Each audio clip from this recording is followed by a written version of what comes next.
જો આજે ટોપ સ્ટોકની વાત કરી લઈએ તો સૌથી પહેલાં યુએસ ચાઇના વચ્ચે જે ટેરિફ વોર શરૂ થવાથી દુનિયાભરના બજારોમાં એક હાહાકાર આપણને બનતો દેખાઈ રહ્યો છે અને ભારતીય બજારની વાત કરી લઈએ તો અહીંયા પણ મોટી વેચવાલી જોવા મળતી દેખાય છે, જેને લીધે ઓવરઓલ નેગેટિવ કામકાજ બજારમાં થતું દેખાઈ રહ્યું છે.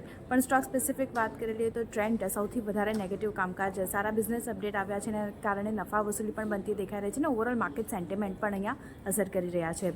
ટાટા સ્ટીલની વાત કરી લઈએ તો FY19ની ટેક્સેબલ અમાઉન્ટમાં વધારો ટેક્સ ઓર્ડર જે છે તે અહીંયાથી કંપનીને મળતો દેખાયો છે એને કારણે નફા વસૂલી અહીંયા પણ બનતી દેખાઈ રહી છે. ટાટા મોટર્સની વાત કરીએ તો ટ્રમ્પના ઓટો પર ટેરિફની જાહેરાત બાદ યુએસ માટે JLRની શિપમેન્ટ અહીંયાથી તેમણે રોકી છે એને કારણે નેગેટિવ ઇમ્પેક્ટ. બીજી બાજુ ફોર્સ મોટર્સની વાત કરી લઈએ તો અહીંયા પણ સારા માર્ચ ઓટો વેચાણના આંકડા બાદ એક નફા વસૂલી અને માર્કેટ સેન્ટિમેન્ટ બંનેની અસર આપણને બનતી દેખાઈ રહી છે. જ્યારે સેક્ટર સ્પેસિફિક વાત કરી લઈએ તો મેટલ અને IT સહિત તમામ સેક્ટરલ ઇન્ડેક્સ જે છે તે આજે નેગેટિવ કામકાજ બતાવી રહ્યા છે. તો ઓવરઓલ માર્કેટ સેન્ટિમેન્ટ જે રીતે નેગેટિવ બની રહ્યા છે, સ્ટોક સ્પેસિફિક એક્શન પણ આજની નેગેટિવ રહેતી દેખાઈ રહી છે.